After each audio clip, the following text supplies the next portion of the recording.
नमस्कार मित्रांनो. जुळली गाठ ग ह्या मालिकेच्या आजच्या भागामध्ये अतिशय इंटरेस्टिंग भाग जो आहे तो आपल्यासमोर येणार आहे. प्लीज मित्रांनो, चॅनलवर जर नवीन असाल तर नक्की सबस्क्राईब करा, कारण बहुतेक प्रेक्षक जे आहे ते सबस्क्राईब करत नाही आहे. प्लीज मित्रांनो सबस्क्राईब करा, म्हणजे तुम्हाला जुळली गाठ ग ह्या मालिकेची व्हिडिओ तुमच्यापर्यंत नक्की पोहोचतील.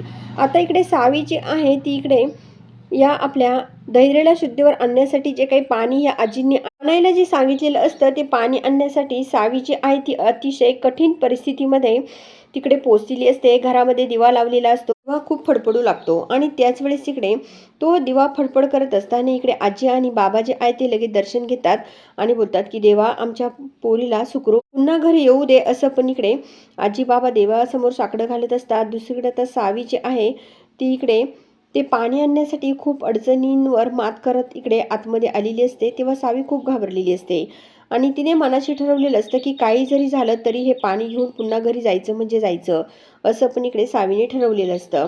आणि त्यामुळे सावी आता इकडे आतमध्ये पोचते. इकडे आता सावी ते पाणी आणण्यासाठी आलेली असते. तेव्हा तिथे खूप दरवाजे जे आहे ते दिसत असतात आणि सावी आता आपल्या हातामध्ये एक छोटीशी घागर घेऊन ते पाणी आणण्यासाठी तिकडे पोचलेली असते. सावीची आई ती थोडीशी विचार करू लागते की मी सारखी सारखी ह्याच जागेवर काय येते.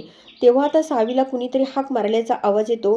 तर सावी इकडे तिकडे बघू लागते, परंतु तिथे कुणी नसतं. आता सावी थोडीशी घाबरते आणि ती बोलते की मला तर कुणीतरी हाक मारली, मला तर हा धैर्यांचाच आवाज वाटलाय.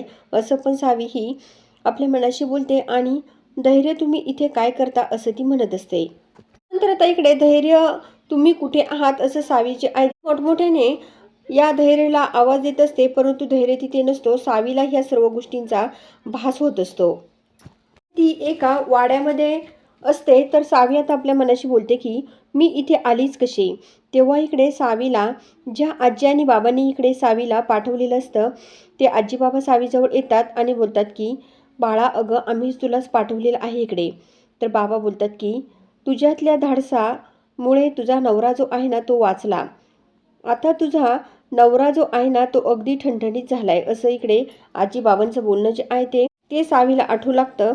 आणि इकडे आता आजी ज्या आहेत त्या बोलतात की तू तुझ्या डोळ्यांनीच बघ.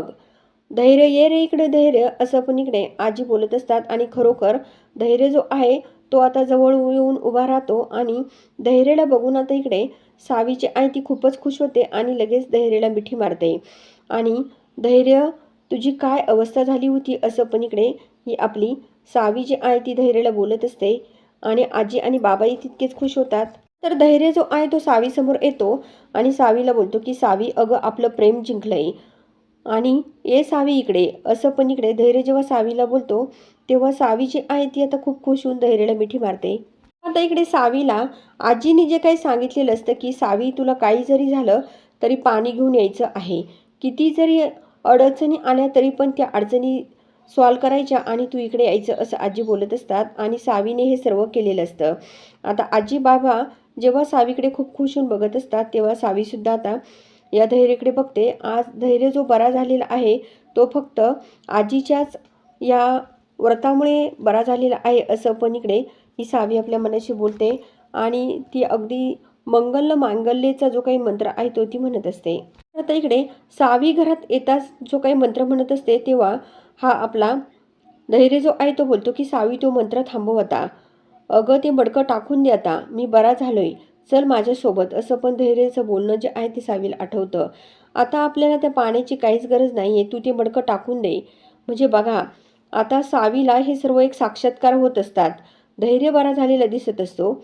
इकडे आजीबाबाही समोर दिसत असतात आणि तेव्हा धैर्य जो आहे तो सावीला ते मडकं टाकण्यासाठी खूप रिक्वेस्ट करू लागतो. तरीसुद्धा सावी ते मडकं टाकायला तयार नसते. सावी ते मडकं टाकायला तयार होत नसते. तेव्हा आता इकडे धैर्य खूपच चिडलेला असतो. तो बोलतो की तू स्वतःला खूप शहाणं समजतेस का, तू आता इथे कायमची अडकणार बघ सावी, असं धैर्य बोलत असतो. आणि इथून तुझी सुटका होणारच नाही, असं सुद्धा धैर्य जो आहे तो मोठमोठ्याने सावीला बोलत असतो. अगं तिकडे तुझ्या धैर्याचा जीव जाणार आणि तू ह्या वाड्याच्या बाहेर निघूच शकत नाही, असं धैर्याचं बोलणं जे आहे ते सर्व काही या सावीला भास होत असतो. धैर्य जो आहे तो बोलतो की हरली तू हरली, असं पण धैर्य बोलत असतो. धैर्य जो आहे तो सावीला बोलतो की सावी, तू हरलीच बरं का. परंतु आता इकडे सावी ते हातातलं मडकं जे आहे ते टाकायला तयारच नसते. बाकीचे सर्व आजीबाबाही खूप हसत असतात. हे सर्व सावीला भासवत असतो. आजी बोलत असतात की ह्या मुलीला इथून जाऊन देऊ नको, हिचं ते मडकं काढून घे. तेव्हा धैर्य बोलतो की तुझा आता काहीच उपयोग होणार नाही आहे, फेक ते मडकं, असं पण इकडे हा धैर्य बोलत असतो. तर आजी ज्या आहेत त्या बोलतात की देवीचा जप करू नको, तुला आता कुणीच वाचायला येणार नाही ते, असं पण इकडे बाबा बोलत असतात. तर धैर्य जो आहे तो बोलतो की सावी तुझं प्रेम जे आहे ते हरलंय आता, तुझं ते मडकं जे आहे ते फेक, असं धैर्य मोठमोठ्याने सावीला बोलत असतो. तर प्रेक्षकांनो, आता नेमकं पुढे काय होणार?